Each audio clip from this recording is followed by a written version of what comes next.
Hello, another long hiatus, but I'm really trying to get these European vlogs out in 2023.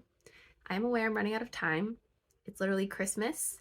I am sitting in my uncle's office trying to get these done. But when editing this vlog, it was so much fun. I did a ton in April.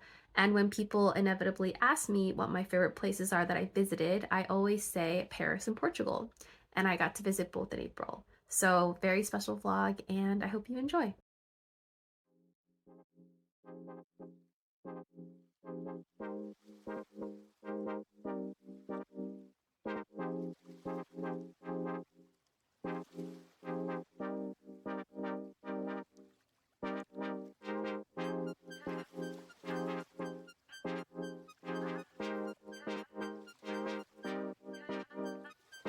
Portugal started as quintessential solo travel, so several canceled delayed flights, but ended up bonding with some solo travelers and actually went on some adventures together.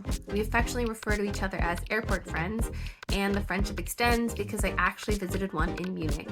This serendipitous stranger became a whole person.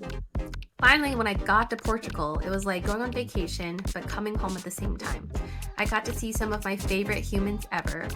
Firstly, Susan and Paul are life goals. Portugal is a whole lifestyle, and the Halversons are, as always, ahead of the game. This started a whole saga of me looking for my European husband. Just kidding. And Conrad and Taylor are just the type of friends you can exhale around. They are the embodiment of the coziest chicken soup. And Ghost was the highlight of this trip.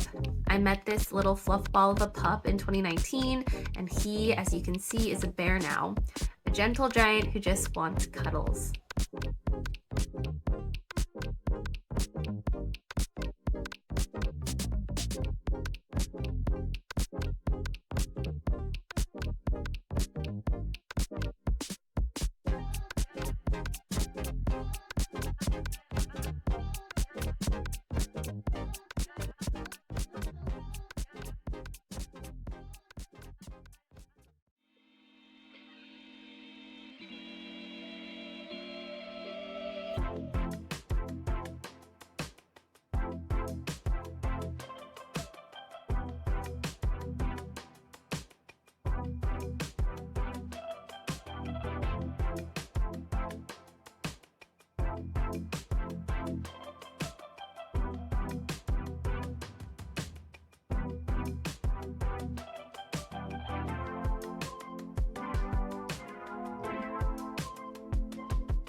Paris was absolutely dreamy. I went in with the lowest expectations. I had the impression that Paris was going to be overhyped. I thought the people would be rude, I thought it would be dirty, but truly, if you at least attempt to speak a little French, they're pretty nice.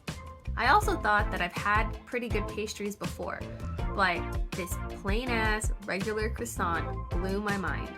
It's very worth the hype. Also, the art, the museums, the architecture. D'Orsay is a beautiful museum. There are impressionist art all over the place. And these paintings I've learned about in school and have admired, I got to see in person. It was a wild experience. Particularly Monet's water lilies. When I lived in New Jersey, set out to paint a 30-inch by 32-inch giant painting that was inspired by Monet's water lilies. It's the biggest piece I've ever attempted, and I did a lot of unofficial research, looked at pictures, YouTube videos, etc. And I remember thinking, one day I'm gonna go to Paris and I'm gonna see this in person. And suddenly I'm standing in the L'Orangerie in awe. Somehow all of Paris just gave me this feeling of awe.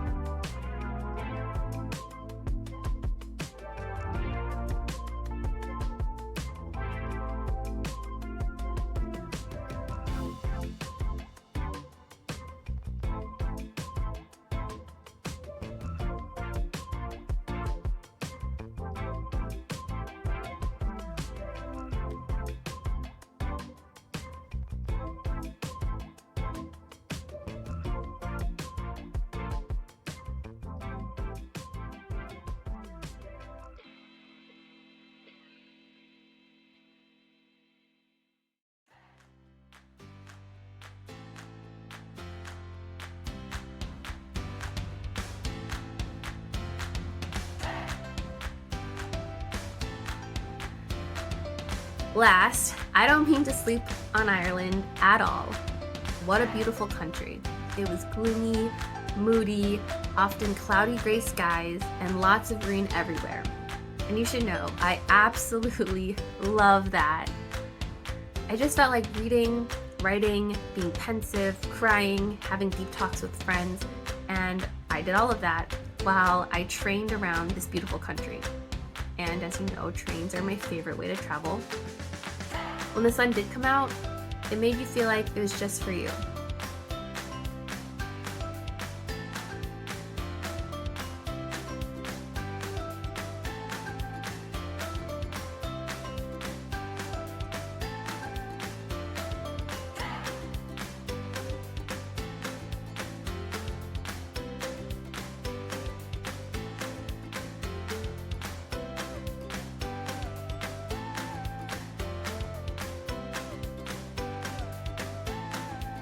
Wrapping up my final reflections of April, it was truly a blur of a month.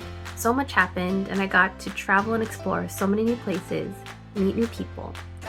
But I also got to do a lot of this with folks that have known me for a long time.